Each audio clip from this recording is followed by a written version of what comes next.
खालसा वाहिगुरू जी फतेह।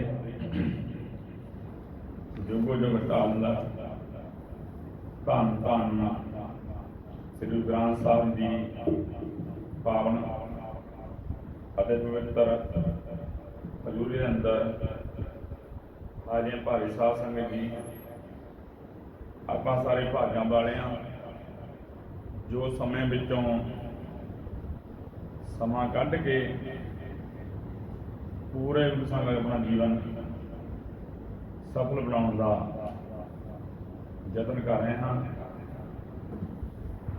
पूरे गुरु की संगत का की भाव से जन्म जन की हौमे मन लगी मिल संगत मन ले जावोगो जो लोहा दरिया संकाश लग शब्द हर सुनदा। गुरु जी कहते भाई पूरे गुरु संगतां दे नाल सो जो साडे मन नूं जन्म नवीं में लगी आ ये लै जांदी आ ते शब्द गुरु हृदय अंदर वसाउण दे नाल परमात्मा की प्राप्ति होंदी है। हुण जन्म में मैं लू किस तरह जेकर असीं सिद्धांत अपनावांगे तो ये भी कहते हैं कि मन में लगती किस तरह है, पर निंदा करे आंतर में लाए बाहर मत होवे मन की झूठ न लाए। गुरु जी कहते भाई तू दूजे निंदा करदा ते जोरा जिहदा मन मैला भर जांदा ते बाहरों मन मल के धोना तेरे मन की झूठ खत्म नहीं होती। दस यही बेनती कर दिंदा कि जेकर असीं गुरबाणी पढ़ी हुंदी अज तां साडे मन दी नाल हौली हौली उतर जाऊगी। गारंटी इस गल दी 100% गारंटी आ। गुरु का फैसला जी पर धन पर तन पर की निंदा इंस्यों प्रीतन लग गए संतो संत सुभागन हर कीर्तन मन जाके। पर धन जी दूजे का हक खाना, पर तन चाहे भैन आ चाहे साडा भी वीर ते पर की निंदा ऐसियों प्रीतन लग गया। तो जेकर आप ये सिद्धांत अपनावांगे अज इन्हां तिन्हां चों बच के रहांगे फिर साडा मन नाल तां गुरबाणी में जुड़ूगा, हौली हौली जुड़दा जुड़दा जुड़ जाऊगा, फिर साडा मन नहीं भजदा उधर ते नाले से सुधी रहांगे। नाले जो साडे मन की मैल आ ये भी हौली हौली दूर दूर हो जाऊगी। गुरुद्वारे होए तां समझी पाए सी, गुरु घर आउण दा अर्थ ये सी भी जेकर सानूं 10 गुरुआं दा ज्ञान 15 भगतां दा ज्ञान गुरसिखां दा ज्ञान भगत साहिबान का ज्ञान प्राप्त होगा फिर साडा जो है हरमंदर है जो शरीर है ये शरीर हरमंदर बन जाता है। हरमंदर ये शरीर है क्या रतन प्रगट होए मन में खून ला जानी मान हरमंदर था। क्यों गुरु अर्जन जी ने हरमंदर साहब बनाया बिच शब्द का प्रकाश किया। इस तरह हरमंदर हार का हार है गुरु अमरदास जी ने पाई। ये हरमंदर हरी हड्डी आ रखिया सब स्वाद इतनी शब्द की गल की गई है। शब्द रख के गुरबाणी पढ़ के गुरबाणी का समझ के उस संसार में अपने आप को चलाइए फिर वह हरमंदर हड्डी बन जाऊगा। हरमंदर में हर बसा है। गुरु जी ने इस हरमंदर में परमात्मा का वासा होंदा सर्व निरंतर सोए परमात्मा साडे अंदर आ जी गुरबाणी का फैसला पक्का है। जो असीं करते हैं चाहे चंगा करिए चाहे माड़ा करिए वो हर एक चीज परमात्मा मोड़ के देना साडे। जो भी मनुख जो कर्म करता वो कर्म भुगतने जरूर पैने। हाँ जेकर मनुख चाहे भी मैं शरीर में मंदिर बनाना बन जूगा जे गुरु ग्रंथ साहिब जी पढ़ांगे समझांगे फिर अपने मन को गुरबाणी साथ लावांगे। क्योंकि गुरु अमरदास जी बाणी ਹਰਮੰਦਰ ਇਹ ਸਰੀਰਾ ਗਿਆਨ ਰਤਨ ਭਟ ਹੋਏ ਮਨ ਨੂੰ ਘੁੰਮ ਨਾ ਜਾਣ ਮਾਨ ਨੂੰ ਮਨਾ ਹਰਮੰਦਰ ਹਰ ਕਾ ਹਾਟ ਹੈ ਰੱਖਿਆ ਸਭ ਸਵਾਰ ਤਿਸ ਵਿੱਚ ਸੌਦਾ ਇੱਕ ਨਾਮ ਗੋਬਿੰਦ ਨਾਮ ਸਵਾਰ ਹਰਮੰਦਰ में हर से सब नाम श्री हरमंदर बन गया पर जैसे हम तीन चीज़ां कर रहे हैं पर धन पर तन पर नरों बच के रहेंगे अज इतिहास में करना ही पड़ बाबा बंदा सिंह बहादुर जी का आप बाबा बंदा सिंह बहादुर जी का जो जन्म आ वो पिंड रजौरी के जिला कौंस कश्मीर 17 अक्तूबर 1670 में होया। पहला नाम से इन्हों का माधोदास बरागी जी। जो मैंने 1684 जगह के बलवाना की याद तौर पर जिस समय 14 साल की उम्र से माधोदास बरागी जी शिकार तो पहला भी करता है उस दिन ने हिरने शिकार किया। जो शिकार किया हिरने का तो वह हिरने के पेड़ विचों 2 बच्चे निकले सामने 10 दिन मरे थे। फिर यह मन बरागी हो गया माधव बरागी बने शास्त्र छापते हैं। फिर जानकीदास चेला बन गया। कुछ समय को रहा जानकीदास कहने जो लाहौर पहुंचे नाल माधवदास बरागी भी सी उत्थे सी एक रामजीदास इन्हों की आपसी विचार हुई रामजीदास ते जानकीदास की जिसे जानकीदास हार गया तो रामजीदास जित गया। तो फिर ये माधवदास बरागी जानकीदास को छड्ड के रामदास लाहौर चले गए। कुछ महीने उत्थे रहा उस को कुछ प्राप्त नहीं होया। फिर माधवदास बरागी नंदेड़ पहुंचे जिथे औगणनाथ का जो बहुत बड़ा डेरा से उन्होंने रिद्धियां सिद्धियां भी बहुत प्राप्त सन औगणनाथ कुछ समय बाद औगणनाथ की मौत हो गई। फिर डेरे का मार्ग बन गया माधवदास बरागी। रिद्धियां सिद्धियां औगणनाथ जो प्राप्त से किताबें इन्हें भी पढ़िया तो रिद्धियां इन्हों भी प्राप्त हो गई। कहते जो गुरु गोबिंद सिंह जी सितंबर महीना दसे डेट बलवाना ने 1708 के पहला तो बादशाह दरवेश गुरु गोबिंद सिंह जी दादू की समाध से गए पर दादू चढ़ाई कर चुका सी। जो समाध का मुखी सी उस समय चेतराम से चेतराम जी कहने उस समय विचार समझी गुरु गोबिंद सिंह जी चेतराम कहने लग गया गुरु गोबिंद सिंह जी भी गुरु जी इतने माधवदास बरागी रहता तुम वो डेरे ना जाओ क्योंकि वो साधु संतां नूं बिठा के ना पलंग के उपर बन जाओ उत्ते बिठा के उन्होंने वो पलंग पुट्ठा कर दिंदा। पर गुरु जी वो चेतराम वो तो चल के नलेड़ तो जो दादू की सभा से चल के जो माधवदास डेरे में पहुंचे उस समय कहते माधवदास बरागी डेरे में नहीं सी। गुरु जी उस पलंग से जा बैठे जो माधवदास बरागी आया तो देखा कि मेरे पलंग पर कोई बैठा है पीर पर वो रिद्धियां सिद्धियां बहुत की पर उन्होंने कुछ प्राप्त नहीं तो पलंग पुट्ठा नहीं हो सके। फिर माधवदास बरागी गुरु जी को आ गया। जब गुरु जी पूछने लगा कि तुम कौन हो तो गुरु गोबिंद सिंह ने भाई तुम पछाणिया ने सानू वो सोच के लगे माधवदास बरागी हाँ गुरु जी पछाणिया तुम कितने गुरु गोबिंद सिंह नहीं हो। पहला कहते माधवदास बरागी मिलया नहीं गोबिंद सिंह उस तो आगे गुरु गोबिंद सिंह जी कहने लगे तू कौन कहने मैं बंदा। गुरु जी कहने भाई तू बंदा है तू बंदा सिंह बहादुर आ। उस तो आगे गुरु गोबिंद सिंह पूछने लगे भी तुम अमृत दात दे गया सी। उस समय माधवदास बरागी ने हाँ जी मैं अमृत दात बख्श ये 5 सितंबर 1708 में छड्या माधवदास बरागी। उस समय कहने गुरु जी ने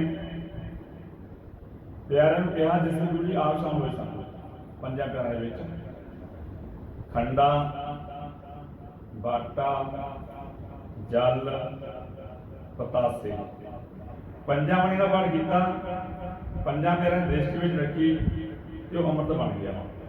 5 सितंबर 1708 बंदा सिंह बहादुर ने अमृत छकिया जी नंदेड़ के उस तो बाद 1 महीना रहा उत्थे जिस समय 2 पठान ने गुरु गोबिंद सिंह पर वार भी किया सानू पता है ਪਰ ਉਤੋਂ ਕਹਿੰਦੇ 7 ਅਕਤੂਬਰ 1708 ਨੂੰ ਗੁਰੂ ਗੋਬਿੰਦ ਸਿੰਘ ਜੀ ਨੇ 5 ਤੀਰ, ਰਣਜੀਤ ਨਗਾਰਾ ਤੇ 5 ਸਿੰਘ ਭੇਜੇ ਤੇ ਕੁਝ ਹੁਕਮਨਾਮੇ ਦਿੱਤੇ ਗਏ ਵੀ ਇਹ ਪੰਜਾਬ ਦੇ ਸਿੰਘਾਂ ਨੂੰ ਹੁਕਮਨਾਮੇ ਭੇਜੇ ਗਏ ਧੂਮ ਲਾ ਕੇ ਉਹਨਾਂ ਨੂੰ ਬਹਾਦਰ ਕਹਿਣ ਲੱਗੇ ਵੀ ਉਸ ਸਮੇਂ ਜਦੋਂ ਸਿੰਘਾਂ ਨੂੰ ਮਿਲ ਕੇ ਹੁਕਮਨਾਮੇ ਉਸ ਸਮੇਂ ਪਹੁੰਚ ਜਾਣਗੇ।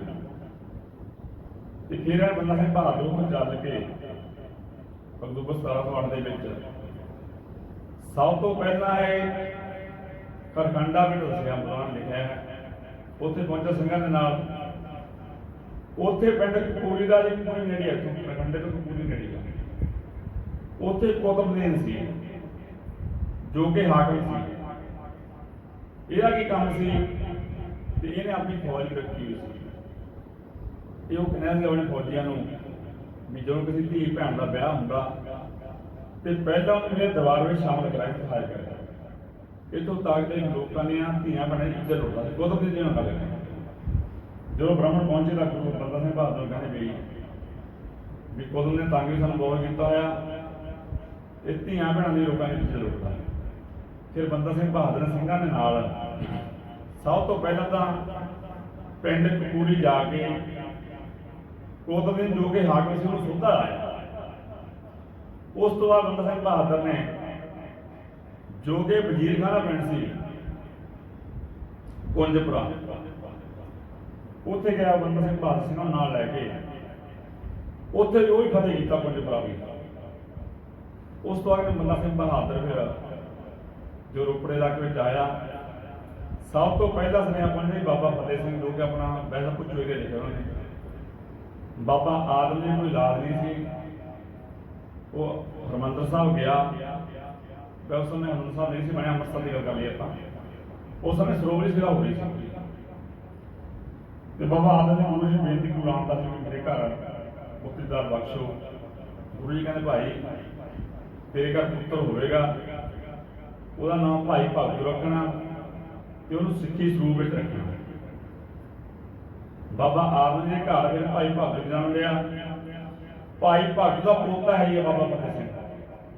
ਸਭ ਤੋਂ ਪਹਿਲਾਂ ਜਿੱਥੇ ਨੂੰ ਪਹੁੰਚੇ ਸੀ ਅਸੀਂ ਚੋਰੀ ਦੇ ਵਿੱਚ ਬਾਬਾ ਫਤਿਹ ਸਿੰਘ ਜੱਥਾ ਲੈ ਕੇ ਫਿਰ ਕਹਿੰਦੇ ਰੋਪੜੇ ਇਲਾਕੇ ਵਿੱਚ ਪਹੁੰਚਿਆ। ਜੋ ਦੂਸਰੀ ਚਿੱਠੀ ਸੀ, ਦੂਸਰੀ ਚਿੱਠੀ ਇਹ ਪਹੁੰਚੀ ਸੀ ਭਾਈ ਭਾਈ ਰੂਪਚੰਦ, ਭਾਈ ਸਾਧੂ ਜੀ ਅੱਗੇ ਪੀੜ੍ਹੀ ਵਿੱਚੋਂ ਭਾਈ ਕਰਮ ਸਿੰਘ ਤੇ ਭਾਈ ਧਰਮ ਸਿੰਘ ਲਿਖਾ ਬਣਾਉਣਾ। ਉਹਨਾਂ ਕੋਲ ਚਿੱਠੀ ਪਹੁੰਚੀ ਤਾਂ ਉਹ ਫਿਰ ਉੱਥੋਂ ਜੱਥੇ ਲੈ ਕੇ ਕਹਿੰਦੇ ਰੋਪੜੇ ਇਲਾਕੇ ਵਿੱਚ ਪਹੁੰਚੇ। ਕੁਝ ਹੋਰ ਪੰਜਾਬ ਦੇ ਜੱਥੇ ਗਏ, ਫਿਰ ਉੱਥੇ ਜਾ ਕੇ ਪੰਜਾਬ ਬਣਾਇਆ। ਬੰਦਾ ਸਿੰਘ ਬਹਾਦਰ ਜੀ ਨੇ ਸਿੰਘਾਂ ਨਾਲ ਲੈ ਕੇ ਪਹਿਲਾਂ ਤਾਂ ਬਣੇ ਬਹਲੋਲਪੁਰ, ਇਹ ਚਮਕੌਰ ਸਾਹਿਬ ਤੋਂ 7 ਕਿਲੋਮੀਟਰ ਦੂਰੀ ਸਾਈਡ ਹੈ, ਉਹ ਬਿਲਕੁਲ ਉੱਪਰ ਨਹਿਰ ਦੇ ਉੱਤੇ। ਉੱਥੇ ਆ ਕੇ ਜਿੱਥੇ ਆਪਾਂ ਬਲੌਰਪੁਰ ਆ ਗਏ, ਉੱਥੇ ਵੀ ਫੌਜ ਰੱਖੀ ਸੀ ਵਜ਼ੀਰ ਖਾਨ ਦੀ, ਤੋਪਾਂ ਵੀ ਸਾਨੂੰ ਉੱਥੇ। ਸ਼ੇਰ ਮੁਹੰਮਦ ਖਾਨ ਨੇ ਸਿਫਤਾਂ ਬਹੁਤ ਕਰਦੇ ਨੇ। ਦੇਖੋ ਜਿਹੜੀ ਗੱਲ ਇਤਿਹਾਸ ਤੋਂ ਦੂਰ ਗੱਲ ਕਰਨੀ ਹੈ, ਕਿਸੇ ਨੂੰ ਬਹਿ ਵਿੱਚ ਨਾ ਪਾਉਣਾ, ਕਦੇ ਵੀ ਨਹੀਂ ਪਾਉਣਾ ਬਹਿ ਵਿੱਚ। ਸ਼ੇਰ ਮੁਹੰਮਦ ਖਾਨ ਨੇ ਇੱਕ ਵਾਰੀ ਹਮਲਾ ਮਾਰਿਆ ਜਦੋਂ ਪਰਿਵਾਰ ਦਾ ਵਿਛੋੜਾ ਪਿਆ ਸੰਸਥਾ ਦੇ ਕਾਰੇ ਉੱਪਰੋਂ। ਸਾਡੀ ਭੈਣ ਅਨੂਪ ਕੌਰ ਨੂੰ ਗ੍ਰਿਫਤਾਰ ਕੀਤਾ ਜੀ ਇਸ ਨੇ, ਉਹ ਵਿਚਾਰ ਦੀ ਫੈਸਲਾ ਜੀ ਕਹਿੰਦੇ ਅਨੂਪ ਕੌਰ ਦੀ। ਬਲੌਰਪੁਰ ਜਦੋਂ ਜੰਗ ਹੋਈ ਉੱਥੇ ਜੋ ਸ਼ੇਰ ਮੁਹੰਮਦ ਖਾਨ ਦਾ ਭਰਾ ਸਗਾ ਗਿੱਜਰ ਖਾਨ, 2 ਭਤੀਜੇ ਦੇ ਕੁਝ ਵੀਰਾਂ ਦੀ ਫੌਜ ਵੀ ਮੌਤ ਦੇ ਘਾਟ ਉਤਾਰੀ। ਜੋ ਇਹਦਾ ਸਗਾ ਭਰਾ ਸੀ ਨਾਰ ਖਾਨ, ਉਹ ਚਮਕੌਰ ਦੀ ਜੰਗ ਦੇ ਵਿੱਚ ਗੁਰੂ ਗੋਬਿੰਦ ਸਿੰਘ ਨੇ ਮੌਤ ਦੇ ਘਾਟ ਉਤਾਰਿਆ ਸੀ। ਚਲੋ ਹੁਣ ਬਲੌਰਪੁਰ ਫਤਿਹ ਹੋ ਗਈ।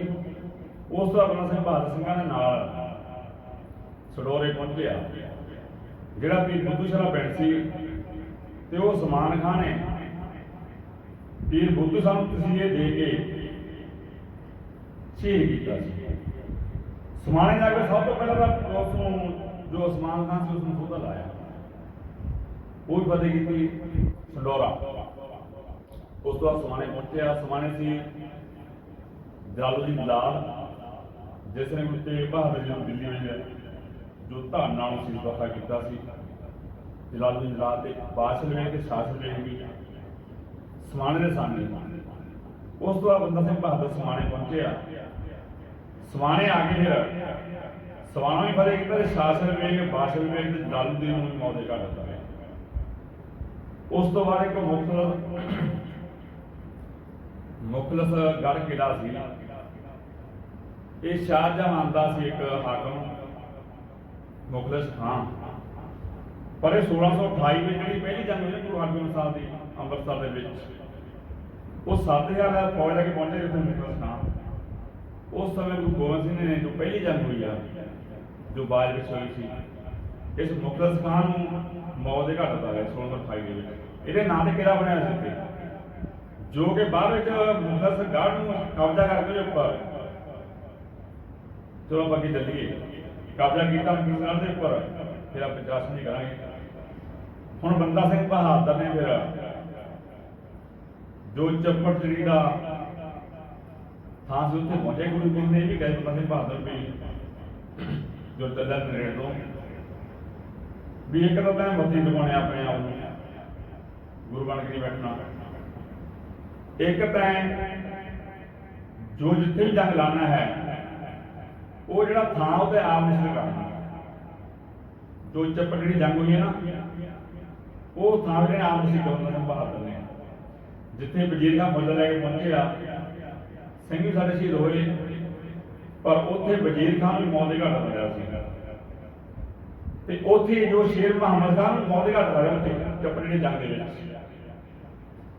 ਜਦੋਂ ਵਜ਼ੀਰ ਖਾਨ ਨੇ ਦੋ ਟੁੱਟੇ ਕੀਤੇ, ਉਹ ਸਾਡਾ ਬਾਬਾ ਫਤਿਹ ਸਿੰਘ ਸੀਗਾ ਜੀ, ਭਾਈ ਭਾਗੂ ਜੀ ਦਾ ਪੋਤਾ।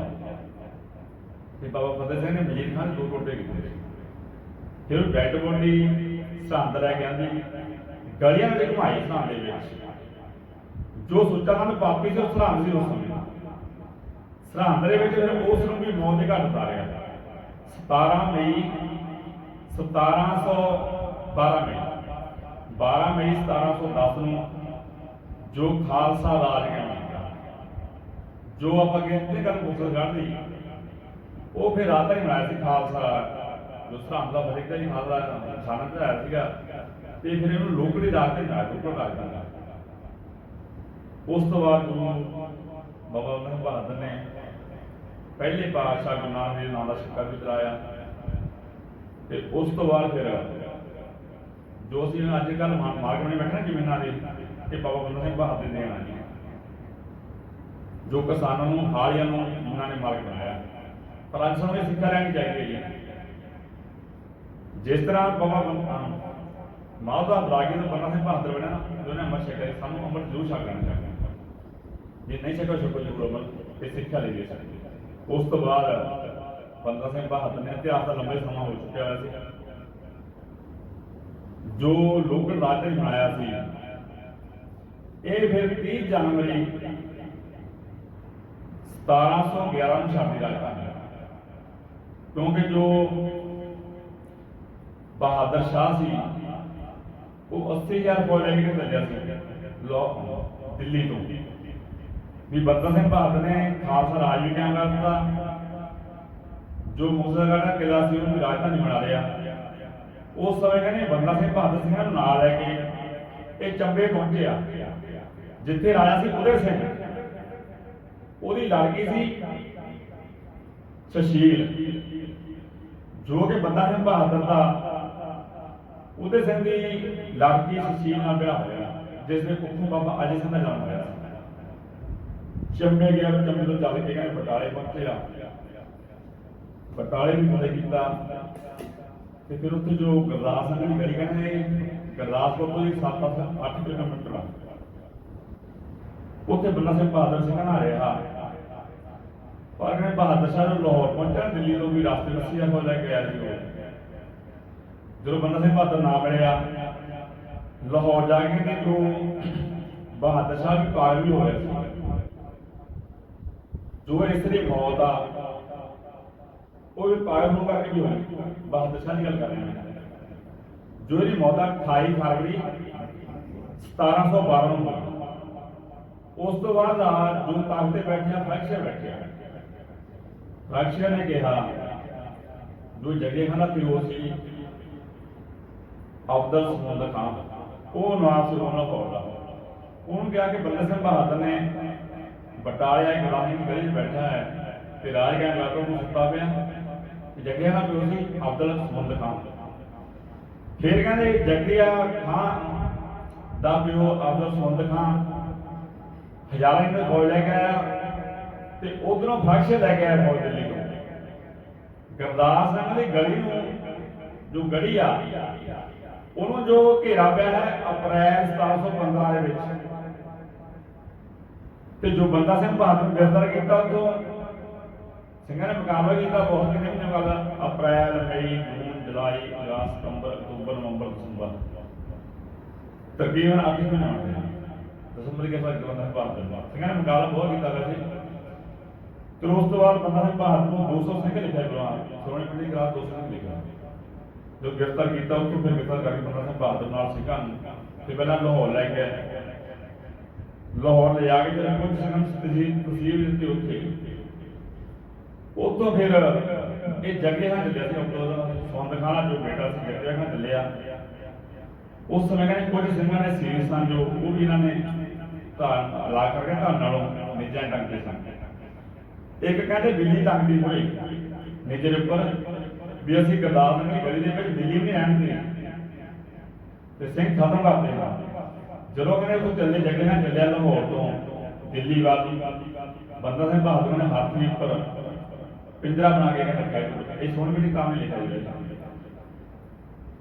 जो कहते कुछ सिंह जो रास्ते च मिले उन्होंने भी गिरफ्तार करते गया है जगे खान। जो दिल्ली पहुंचा दिल्ली पहुंच के भी कहते बंदा सिंह बहादुर के सामने अजाना ही 100 सिंह किया। ये जो जगह है ना जिथे गुरुद्वारा है शीशगंज साहब उसके बिल्कुल नेड़े है 2300 फुट दूरी है जिथे सिंह शहीद किए गए बंदा सिंह बहादुर के सामने। फिर बंदा सिंह बहादुर का फिर पूछा कि तुम सलाम धर्म गुरु कर नहीं फिर मौत। बंदा सिंह बहादुर कहना सलाम धर्म गुरु करना ठीक है ना असलाम धर्म गुरु करता तो मैं मौत प्रवान बाबा फरीदास की गल भी बंदा सिंह बहादुर पूछा गया कि ज्यादा सलाम धर्म गुरु करना नहीं है फिर मौत। बंदा सिंह बहादुर कहना मैं मौत प्रवान आ कि सलाम धर्म गुरु करना। बंदा सिंह बहादुर का बेटा सी जो पहला 700 सिंह शहीद हो चुके बंदा सिंह बहादुर सामने। बाबा अजय सिंह की उम्र से सिर्फ 4 साल की। बाबा अजय सिंह जो कि बंदा सिंह बहादुर जी बोरे बिठाया गया पहला भी तू मैं छुरी ले ला ਇਹਦਾ दिल कट गया मैं नहीं पा। बंदा सिंह बहादुर कहते मेरा बेटा ना जे किसी होर का बेटा होता फिर मैं ये काम नहीं करूंगा। फिर बंदा सिंह बहादुर के सामने बंदा सिंह बहादुर का बेटा बाबा अजय सिंह जिहदी उम्र सिर्फ 4 साल की ਉਹਦਾ दिल कट के बंदा सिंह बहादुर ने मूँह च पाया गया तो सारी गल डुबना लत्त-बत्त हो गई। फिर पूछा कि बंदा सिंह बहादुर ने भी ज्यादा सलाम धर्म गुरु कर नहीं फिर मौत। बंदा सिंह बहादुर ने मैंने मौत प्रवान पर मैं ਤੁਹਾਡਾ सलाम धर्म नहीं करूंगा। इस तरह बंदा सिंह बहादुर ने कहते पहला बाणा वढ़िया गई फिर लत्तां वढ़िया गई फिर जूरां नाल मास भी खिंचिया गया। 9 जून 1716 ਨੂੰ बंदा सिंह बहादुर ਨੂੰ ਦਿੱਲੀ ਦੇ ਵਿੱਚ ਬੰਦ ਕਰਕੇ ਸ਼ਹੀਦ ਕੀਤਾ ਗਿਆ। ਸਿੱਖਾਂ ਨੂੰ ਕਦੇ ਲਾਹੌਰ ਨਹੀਂ ਭੁੱਲਣੀ ਚਾਹੀਦੀ। ਲਾਹੌਰ ਦੇ ਵਿੱਚ ਪੰਜਵੇਂ ਪਾਤਸ਼ਾਹ ਗੁਰੂ ਅਰਜਨ ਦੇਵ ਜੀ ਨੂੰ ਤਖਤੀਆਂ ਤਵੀ ਤੇ ਬਿਠਾਈ ਸ਼ਹੀਦ ਕੀਤਾ ਗਿਆ ਤੇ ਸਿੱਖਾਂ ਨੂੰ ਕਦੇ ਸਰਹੰਦ ਵੀ ਨਹੀਂ ਭੁੱਲਣੀ ਚਾਹੀਦੀ। ਸਰਹੰਦ ਦੇ ਵਿੱਚ गुरु जी छोटे साहिबजादे बाबा फतेह सिंह बाबा जोरावर सिंह ते माता गुजर शहीद किया गया। सिखा कदे दिल्ली नहीं भुलनी चाहिए। दिल्ली के 9वें पातशाह गुरु तेगबहादुर की शहीदी हुई ते बंदा सिंह बहादुर को बन करके शहीद किया गया। 1 2 3 नवंबर 1984 ਨੂੰ ਸਾਡੇ ਭਰਾਵਾਂ ਦੇ ਸਿੱਖਾਂ ਦੇ गलों के टायर पका के आई गई तो साडियां भैणां विधवा हुईयां सिखां नूं कदे दिल्ली नहीं भुलनी चाहिए। तो इन्हीं मिनट परमात्मा जी कथा